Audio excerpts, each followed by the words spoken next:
Hello friends, मैं हूं Devendra Sahu. YouTube के इस चैनल डी के मैथ्स ट्यूटोरियल में आपका स्वागत है।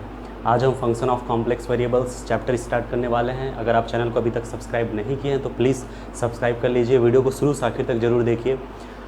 तो फंक्शन ऑफ कॉम्प्लेक्स वेरिएबल्स, सबसे पहले हम definitions function of several variables को मैंने पहले बता दिया। इसके पीछे रीज़न यही था कि function of several variables, function of 2 variables, 3 variables को कॉन्सेप्ट्स जाने के बिना आप इसको नहीं समझ सकते। ओके, तो फंक्शन ऑफ सेवरल वेरिएबल्स के कॉन्सेप्ट्स आपको अच्छे से पता होना चाहिए। तो देखिए, मैंने यहाँ पर क्या लिया। सबसे पहले तो कॉम्प्लेक्स प्लेन पे हम बात कर रहे हैं। सी क्या होता है? Complex plane. Complex plane X axis और ये होता है वाई एक्सिस, जिसमें से इसमें आई का मल्टीपल होता है। आई होता है आयोटा, दैट्स इट।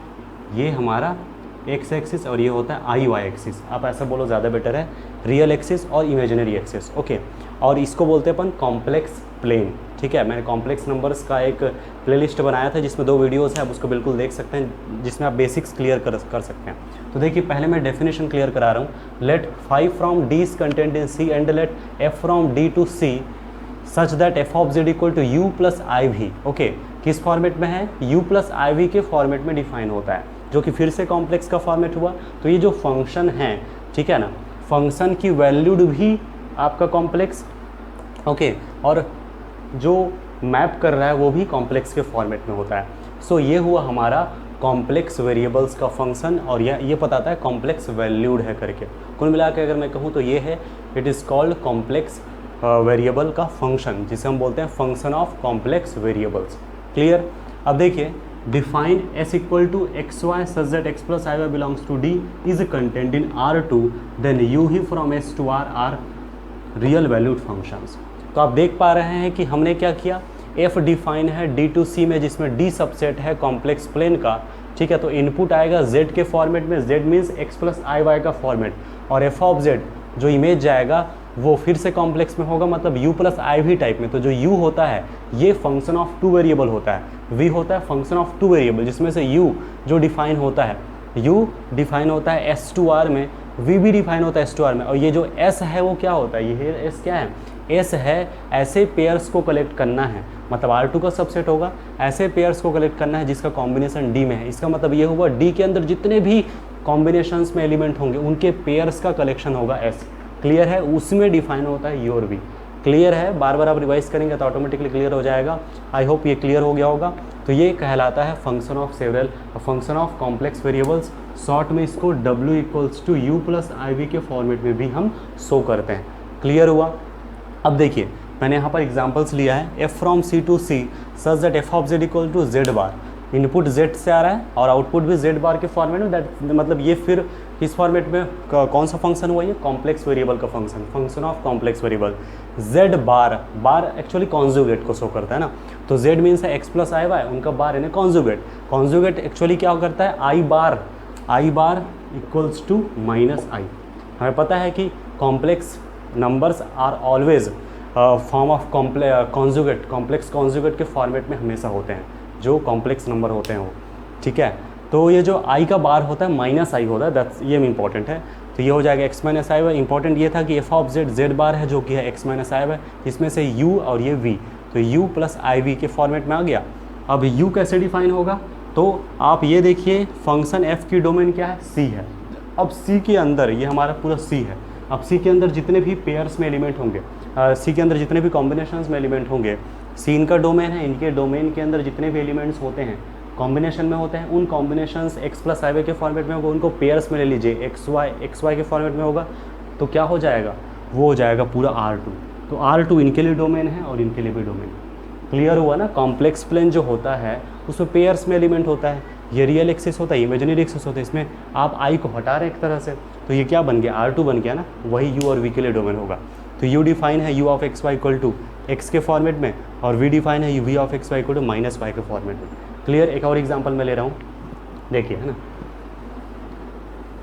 थोड़ा सा पैटर्न में बदल देता हूँ। f from c excepting singleton 0 to c such that f of z equal to 1 by Z के रूप में डिफाइन किया। 1 बाई जेड मतलब कि 1 upon x plus I Y. इसको हम रेशनलाइजेशन कर लेते हैं तो x प्लस आई वाई है तो x माइनस आई वाई का हमने मल्टीप्लाई किया तो ये हो गया x plus I Y X minus I Y. तो x minus I Y upon x square minus I Y का होल स्क्वायर तो हो जाएगा x minus I Y upon, हमें पता है आई स्क्वायर इक्वल टू होता है -1, तो आई स्क्वायर -1 माइनस पे हो जाएगा +1 X square plus Y square. Clear? इसको हम अलग अलग हम ब्रेक कर सकते हैं, तो जब ब्रेक करेंगे तो हो जाएगा x upon x square plus Y square minus I Y upon x square plus Y square. ये हो गया u प्लस आई वी के फॉर्मेट में। ओके, अब जो u है ये डिफाइन होगा, v डिफाइन होगा। कैसे डिफाइन होगा? तो आपको फंक्शन जो कॉम्प्लेक्स वेरिएबल का फंक्शन उनके डोमेन को देखना है। डोमेन क्या है? c एक्सेप्टिंग 0, c में से 0 हटाया गया तो कॉम्प्लेक्स प्लेन में से 0 हटा दो। तो कॉम्प्लेक्स प्लेन के अंदर जितने भी पेयर्स, जितने भी कॉम्बिनेशंस में होंगे उनको पेयर में लेना है 0 के अलावा। तो क्या होगा? R2 से 0 हटाया जा रहा है। क्लियर ना? तो ये हो जाएगा R2 एक्सेप्टिंग 0 0। अब इनको पेयर में लिखना पड़ता है। यहाँ पर ये जो 0 है वो 0 प्लस आई 0 का फॉर्मेट में, ये जो 0 है वो एक्चुअली क्या है? 0 प्लस आई 0। क्लियर ना? तो यहाँ से 0 हटाया गया तो ये R2 से 0 0 हटाना पड़ेगा। तो इस तरीके से ये हो जाएगा, है ना, 2R सच दैट ये डिफाइन होगा u इक्वल्स टू या u of X Y equal to X upon x square plus Y square, और ये डिफाइन होगा 2R such that v of X Y equal to minus Y upon x square plus Y square. Clear हुआ? तो इस तरह से ये define था। पहले पूरा u और v के फॉर्मेट में लिखिए और फिर आपको पता चल जाएगा इनका जो डोमेन है उनके करस्पॉन्डिंगली आपको u और v का डोमेन मिल जाएगा। ये फंक्शन ऑफ कॉम्प्लेक्स वेरिएबल, ये function of two variables. Clear हुआ? तो इस तरीके से ये होता है लिमिट ऑफ फंक्शन या फंक्शंस लिमिट।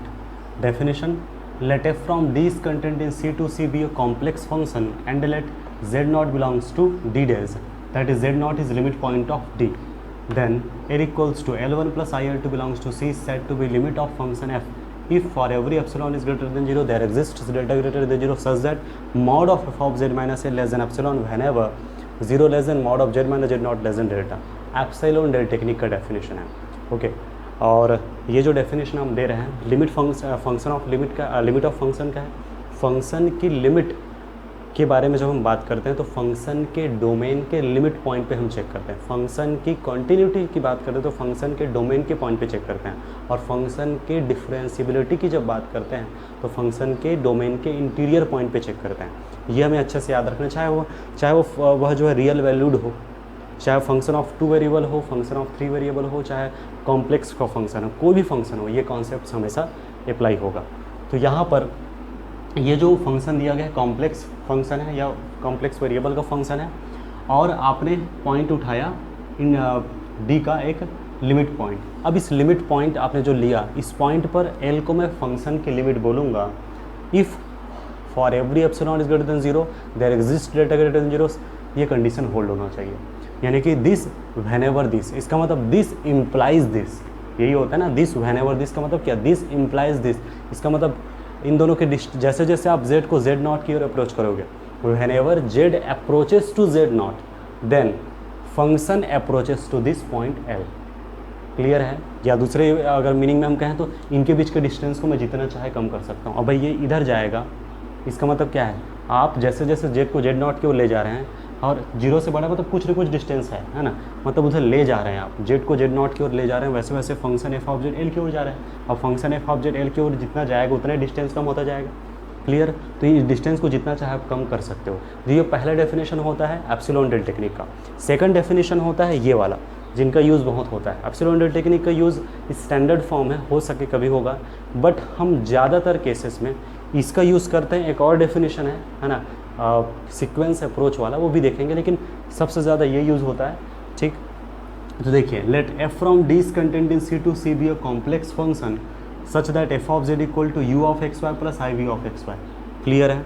अब हमने डिफाइन किया ऐसे pairs, collection of all pairs such that x plus i belongs to d।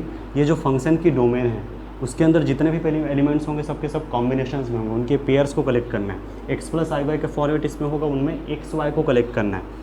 ठीक है, वो हो गया एस। ऑब्वियस है, पेयर्स का कलेक्शन है तो R2 का सबसेट होगा। और ये तो समझ आ गया कि एस जो है यू का डोमेन होगा, वी और वी का भी डोमेन होगा, ये दोनों रियल वैल्यू फंक्शंस है। अब एस डैश से मैंने पॉइंट उठाया, अब आपको देखना क्या है, F Z equal to U plus I V के फॉर्मेट में डिफाइन होता है। यू और वी की लिमिट्स आप देख लीजिए, तो यू के लिमिट्स देखना है और वी के लिमिट्स देखना है, तो यू और वी की जो डोमेन है उनके लिमिट पॉइंट पर हम चेक करेंगे। ए नॉट बी नॉट इस पर मुझे चेक करना है।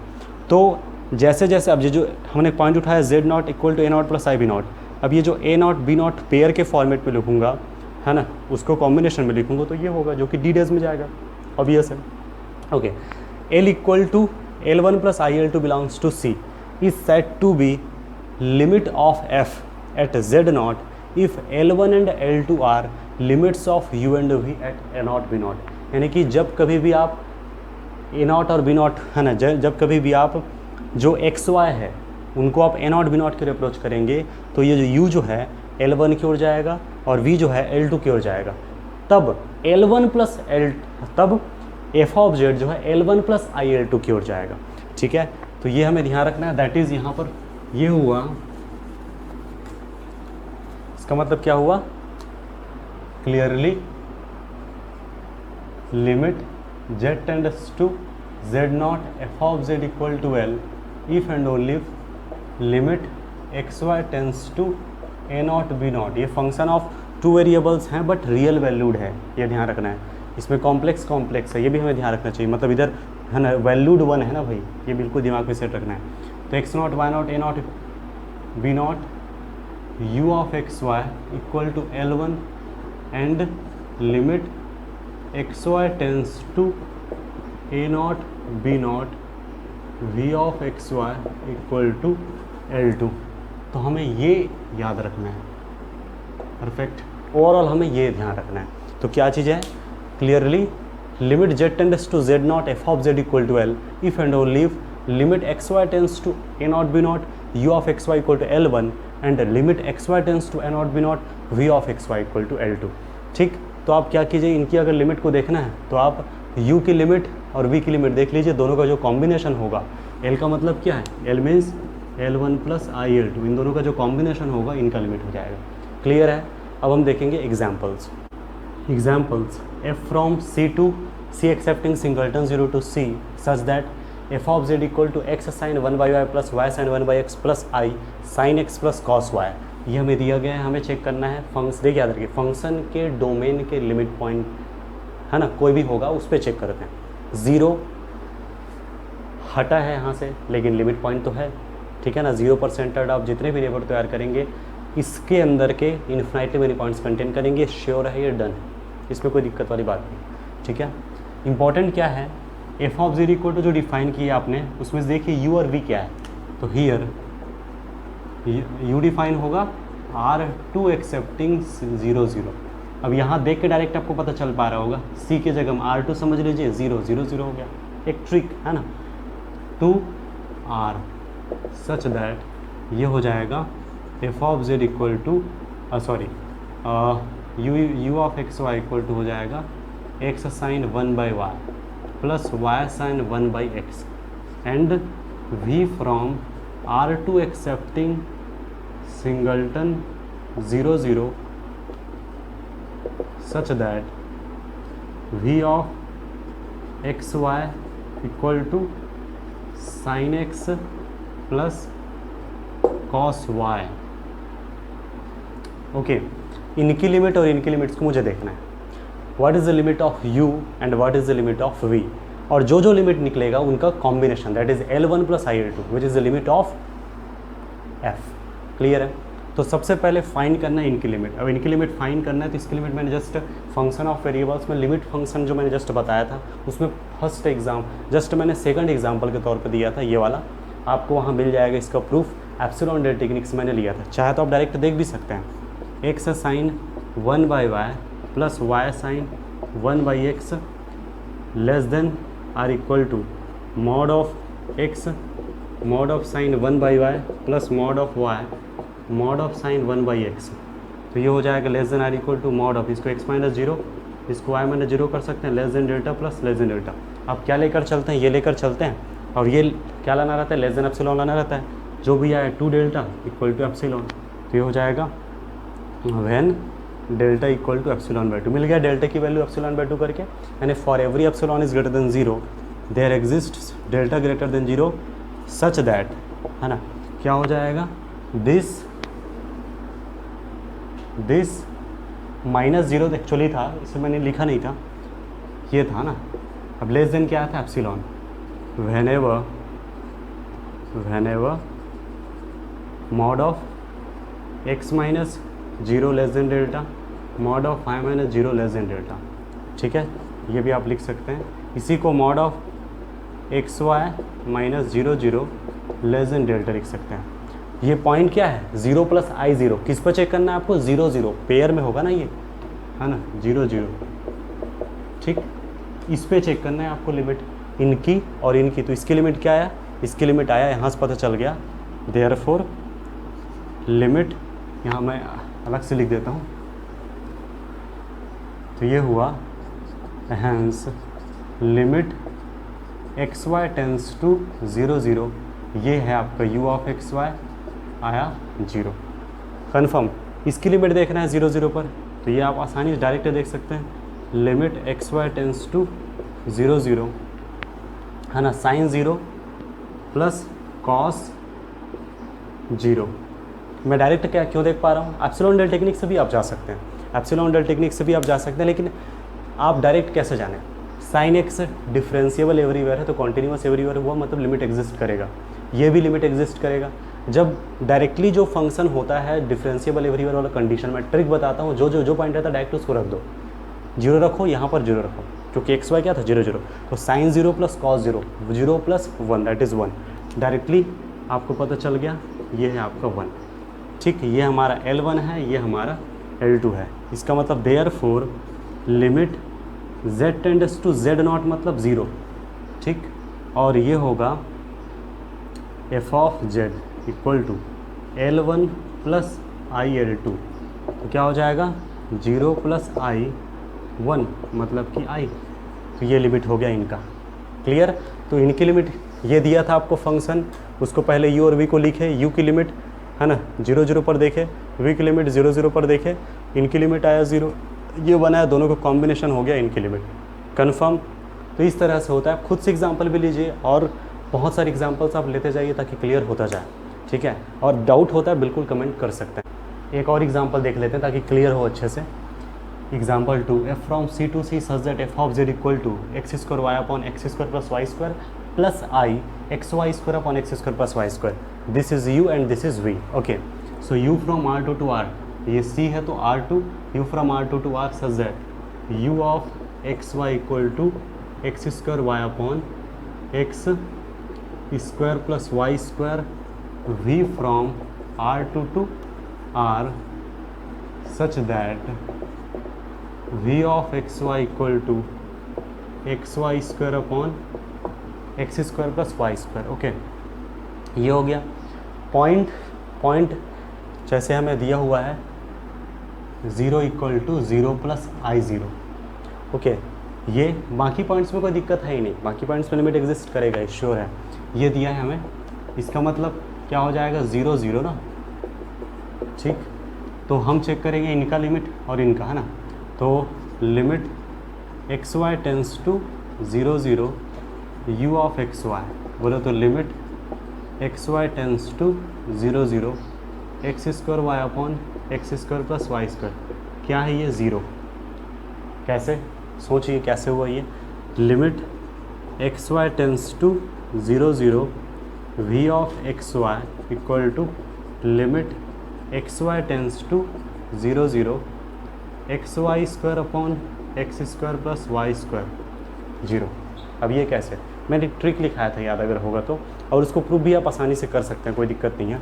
ये था limit x Y tends to 0 0 X power alpha Y power beta upon root of X square plus Y square equal to 0 होता है whenever alpha plus beta strictly greater than 1, okay. जब यहाँ रूट नहीं रहता, स्क्वायर रूट नहीं रहता, है ना, x power alpha y power beta upon x square plus Y square, इनकी लिमिट 0 होता है whenever alpha plus beta strictly greater than 2 करके, क्लियर है? तो alpha plus beta strictly greater than 2 होना चाहिए, दैट्स इंपॉर्टेंट। अब देखिए limit x Y tends to 0 0 x square Y upon x square plus Y square, power में 2 और यहाँ पर है 1, 2 + 1 क्या है 3, स्ट्रिक्टली ग्रेटर देन 2, इसका मतलब लिमिट होगा 0। यहाँ पर 1 और 2, 1 + 2 3, फिर से स्ट्रिक्टली ग्रेटर देन 2, फिर से लिमिट 0 0 0 एग्जिस्ट कर रहा है। यही हमारा L1 है, यही हमारा L2 है। क्लियर? इसका बाद आप सोचिए इसका लिमिट क्या हो जाएगा, हैंस लिमिट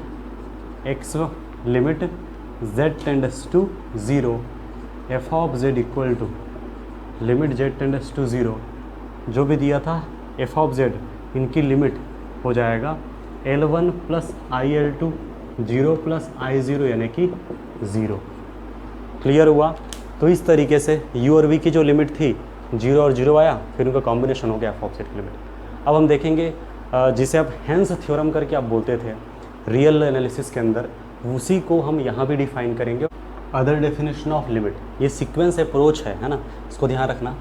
और इसको बताने से पहले मैं एक चीज़ क्लियर कर दूँ, 3 डेफिनेशन हो गया, आपको ऐसा लग रहा होगा, बट मैं मानता हूँ कि 2 ही मेन डेफिनेशन, ये तीसरा कैसे यूज़ करना है मैं बताऊँगा एग्जाम्पल के साथ। आप बस इतना समझ लीजिए, फंक्शन की लिमिट जब भी आपको प्रूफ करना है, कॉम्प्लेक्स वेरिएबल का आपको फंक्शन दिया गया है और आपको लिमिट चेक करना है, तो आप जो डेफिनेशन मैंने बताया था उस डेफिनेशन का ही यूज़ कीजिए। लेकिन अगर आपको डिस्कार्ड करना है कि ये लिमिट नहीं है, ठीक है ना, ये जो है फंक्शन की लिमिट नहीं है, उनके लिए सबसे ज़्यादा यूज़ होता है। मैंने इसलिए नोट जो लिखा हूँ ना, ये one of the most important concept है।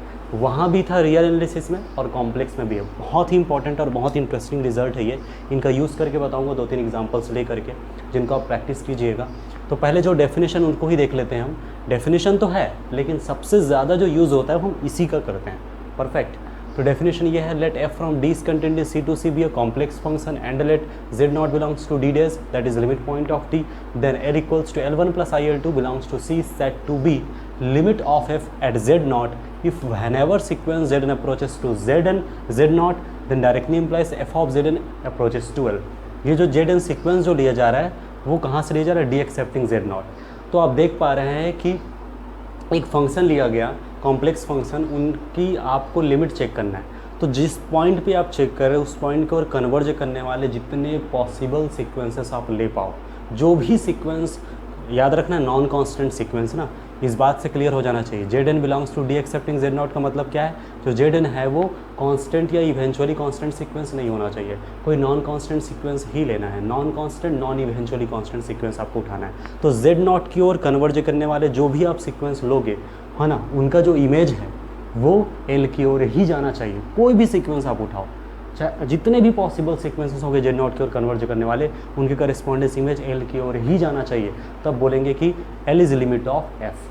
कंफर्म हुआ, क्लियर हुआ?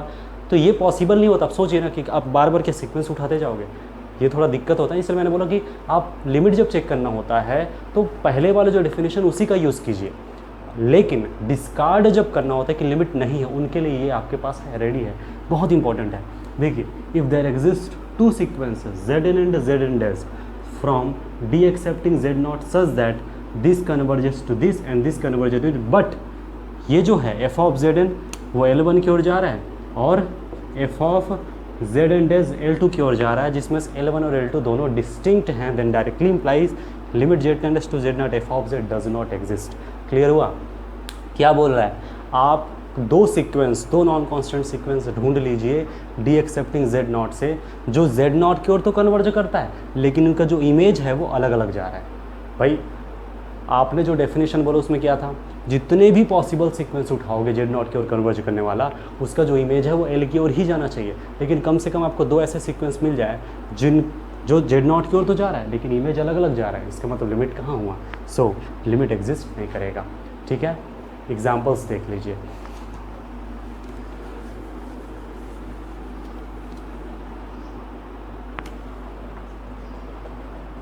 f of z equals to z bar upon z not equal to 0। इनका डोमेन क्या होगा बताइए, डोमेन क्या होगा? C excepting singleton 0, C minus singleton 0 जिसे आप कहते हैं, ये इनके डोमेन हुआ। ओके, तो लिमिट पॉइंट तो 0 है ना, ठीक है ना, उस 0 पर मैं चेक करने वाला हूँ। अब देखते हैं कि ज़ीरो इनका लिमिट है या नहीं। तो ज़ीरो लिमिट नहीं है, मैं बोल रहा हूँ नहीं है, उसके लिए क्या होगा, कम से कम 2 ऐसे सीक्वेंस मिलना चाहिए जो ज़ीरो की ओर ही कन्वर्ज कर रहा है, लेकिन जो लिमिट है वो अलग जा रहा है। क्लियर हुआ? तो ज़ीरो पर मुझे चेक करना है, ज़ीरो पर। अब जीरो की ओर कन्वर्ज करने वाले मैंने सीक्वेंस लिया 1/n, कन्वर्ज कर रहा है जीरो की ओर, और मैंने लिया i/n जो कन्वर्ट कर रहा है जीरो की ओर। याद रखिए कि जो 1/n और i/n जो लिया जा रहा है वो C एक्सेप्टिंग सिंगलटन जीरो से, यही हमारा डोमेन है। D accepting singleton zero. Okay, D में ऑलरेडी जीरो हटा हुआ है ना, सॉरी ये हमारा D है। तो क्या रहता है, D में से ज़ीरो हटाना है, तो D में तो ऑलरेडी जीरो हटा हुआ है ना। क्लियर है? आपको इंपॉर्टेंट क्या रहता है, जो सीक्वेंस उठाते हैं वो नॉन कांस्टेंट, दिमाग में बस इतना याद रखिए कि दोनों नॉन कांस्टेंट होना चाहिए। इवेंचुअली कांस्टेंट या कांस्टेंट सीक्वेंस नहीं लेना है, दैट्स इट। आपको केवल लेना है नॉन कांस्टेंट सीक्वेंस। आपने चेक करना है ज़ीरो पर, जीरो पर आप चेक कर रहे हैं। अब देखिए f(1/n) ये होगा 1/n 1/n 1 हो गया। इसका मतलब ये हुआ कि f(1/n) कन्वर्जेस टू 1, ये हमारा L1 है, ठीक है। और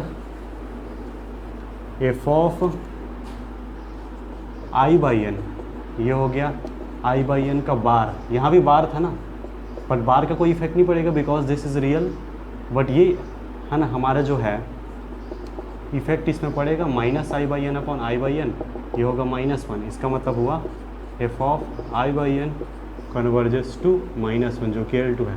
since L1 not equal to L2, therefore limit z tends to 0 f(z) not exist. Okay, मैं रिवाइज कर रहा हूँ, केयरफुली ऑब्जर्व कीजिए और ध्यान से देखिए। ऐसा नहीं कि समझ नहीं आ रहा है करके आप स्किप कर जाएं, स्किप नहीं करना है आपको, ध्यान से आपको ऑब्जर्व करना है। देखिए क्या है, ये हमारा फंक्शन है, हमें चेक करना है ज़ीरो पर, ज़ीरो पर चेक करना है। तो ज़ीरो की ओर कन्वर्ज करने वाले मैंने 2 सीक्वेंस उठाए, दोनों नॉन कांस्टेंट होने चाहिए। जो भी सीक्वेंस उठाओगे डोमेन से उठाओगे, लेकिन नॉन कांस्टेंट उठाना है, बस इतना ध्यान रखिए। 2 सीक्वेंस उठाया, 1/n i/n कन्वर्ज कर रहा है जीरो की ओर, लेकिन जो इमेजेस हैं वो अलग अलग जा रहा है, एक 1 और -1 की ओर। इसका मतलब लिमिट एग्जिस्ट नहीं करता। मैं एक और एग्जांपल लेता हूँ।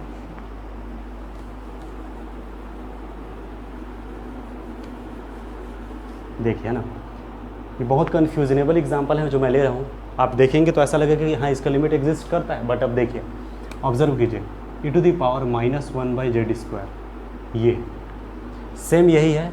ज़ीरो पर मुझे चेक करना है, क्या बताएंगे इसमें लिमिट, ज़ीरो पर लिमिट एग्जिस्ट करेगा? सोचिए, ऑब्जर्व कीजिए, नहीं तो होगा क्या, हाँ कि ये ज़ीरो है तो 1/0 हो जाएगा इन्फिनिटी, तो e⁻∞ यानी ज़ीरो, लिमिट एग्जिस्ट कर रहा है ऐसा लग रहा है, बट ये रियल नहीं। एक चीज़ और याद रखना है, यहाँ माइनस प्लस का कोई मीनिंग नहीं होता इन्फिनिटी के केस में। Okay, because C is not ordered field, आपको पता है ये चीज़ है ना। कॉम्प्लेक्स प्लेन के अंदर -∞ या +∞ नहीं होता, here only is infinity bus. अब आपको ये देखना है सीक्वेंस अप्रोच के थ्रू कि जीरो पर लिमिट एग्जिस्ट होता है या नहीं। देखकर तो ऐसा लगता है कि लिमिट एग्जिस्ट कर रहा है, पर क्या हो रहा है, आप कॉपी उठाइए और खुद से देखिए। 2 सीक्वेंस उठाइए, मैं बोल रहा हूँ 2 सीक्वेंस आप उठाइए, सेम जो मैंने लिया था वही आप ले लीजिए, 1/n i/n, या फिर आप -i/n और -1/n ले सकते हैं। ओके, तो मैं चेक कर रहा हूँ ज़ीरो पर, ठीक है, और मैंने लिया सेम वही 1/n, जीरो की ओर कन्वर्ज कर रहा है i/n, ये भी जीरो के कोण है। दोनों नॉन कांस्टेंट सीक्वेंस है, डोमेन से लेना है, नॉन कांस्टेंट लेना है, और इमेजेस को देखना है किधर जा रहा है, दैट इम्पोर्टेंट है ना। तो देखिए f(1/n) इक्वल टू e⁻⁻1/n का होल स्क्वायर e⁻n², ये हो जाएगा। इसका मतलब f(1/n) कन्वर्जेस टू 0, परफेक्ट। अब f(i/n) तो ये हो जाएगा e⁻i/n का होल स्क्वायर, ये हो जाएगा n², i² -1 होता है, माइनस हो गया प्लस, यानी e⁻n² ही तो बचा। f(i/n) ये होगा कन्वर्जेस टू किधर, इन्फिनिटी, परफेक्ट। तो हम क्या देख पा रहे हैं, ये 0 इन्फिनिटी अलग अलग तो है, कंफर्म हो जाना चाहिए कि therefore limit z tends to 0 f(z) not exist. Confirm e⁻⁻1/x² 0 पर लिमिट एग्जिस्ट करेगा, बट रियल में एग्जिस्ट करता है, e⁻⁻1/x² है, x=0 पर एग्जिस्ट करता है, लेकिन कॉम्प्लेक्स के केस में एग्जिस्ट नहीं करता। ये आपको याद रखना, थोड़ा इंटरेस्टिंग था भी ये, ठीक है। तो ऐसा आप खुद से एग्जाम्पल लीजिए, क्लियर कीजिए। किसी भी तरह से डाउट होता है आप कमेंट कर सकते हैं। तो आज के लिए इतना ही। Thank you so much.